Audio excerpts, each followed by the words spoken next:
जिंदगी में सदैव अवसरों का आनंद लेना चाहिए, लेकिन किसी के भरोसे को तोड़कर नहीं। जिंदगी में भरोसा एक ऐसी चीज है जिसे प्राप्त करना वर्षों की मेहनत के समान है। फिर भी यह प्राप्त हो या नहीं, यह भाग्य पर निर्भर करता है। किंतु भरोसे को तोड़कर पुनः प्राप्त करना यह संभव नहीं है।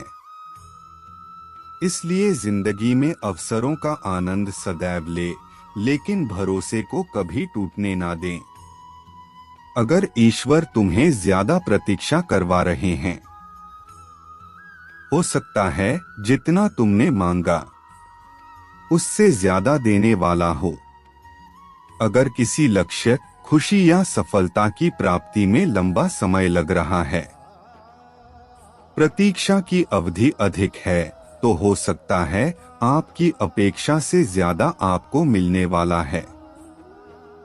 अपने कर्म पर अडिग रहिए और विश्वास रखिए उस ईश्वर पर जो आपके कर्म की परीक्षा ले रहा है।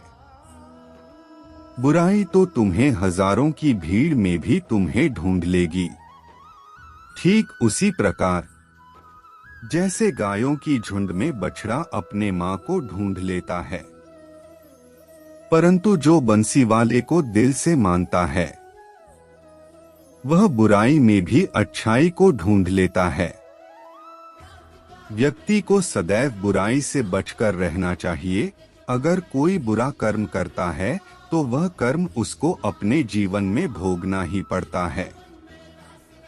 जिस प्रकार बछिया झुंड में भी अपने मां को ढूंढ लेती है, वैसे ही कर्म का फल आपको हजारों के भीड़ में भी ढूंढ लेगा। माधव कहते हैं, किसी जीव को कष्ट देकर आप मुझे खुश नहीं देख सकते हो। श्री कृष्ण जगत के स्वामी हैं, वह कण कण में निवास करते हैं। छोटे से छोटे जीव के हृदय में ईश्वर का वास होता है। उस जीव को कष्ट का अनुभव होना ईश्वर को कष्ट का अनुभव कराता है। अर्थात किसी जीव को कष्ट देकर अपने ईश्वर को खुश कैसे देख सकते हैं। जो हुआ अच्छा हुआ, जो होगा अच्छा होगा। स्वयं को मुझ पर छोड़ दो, अपने कर्म पर ध्यान दो। कर्म ऐसा जो स्वार्थ रहित, पाप रहित हो। कृष्ण अपने भक्तों को कर्म का मार्ग दिखाना चाहते हैं।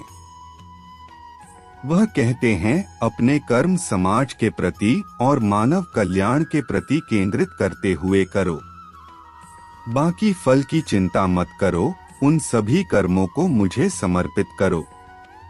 इस मार्ग को अपनाकर तुम मुझे प्राप्त कर सकते हो, मेरे प्रेम का भागीदार बन सकते हो। दुष्ट लोग अगर समझाने मात्र से समझ जाते तो यकीन मानो महाभारत कभी ना होता। जो दुष्ट लोग होते हैं वह कठोरता से ही मानते हैं, उनको समझाने के लिए कठोर व्यवहार करना आवश्यक है। अगर समझाने मात्र से दुष्ट समझ जाते तो बांसुरी बजाने वाला कभी महाभारत नहीं होने देता। जो अपने मन पर नियंत्रण नहीं रखता वह स्वयं का धीरे धीरे शत्रु बनता जाता है। मनुष्य का मन सदैव से चंचल रहा है। इस मन की चंचलता ने मनुष्य को पथभ्रष्ट तथा मार्ग से विचलित करने में कोई कसर नहीं छोड़ी। जो व्यक्ति अपने मन को नियंत्रण में नहीं रखता वह धीरे धीरे स्वयं का शत्रु बन जाता है।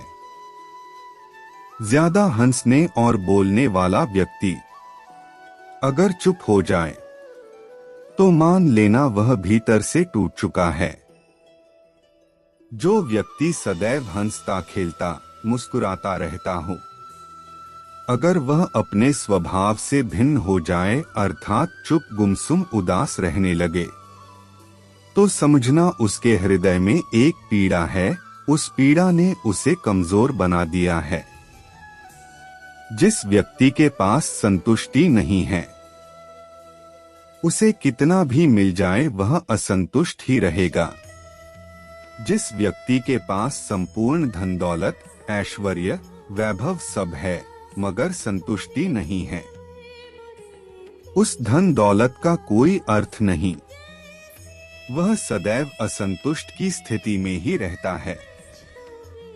जिसके पास संतुष्टि है वह थोड़े में भी संतुष्ट रहता है।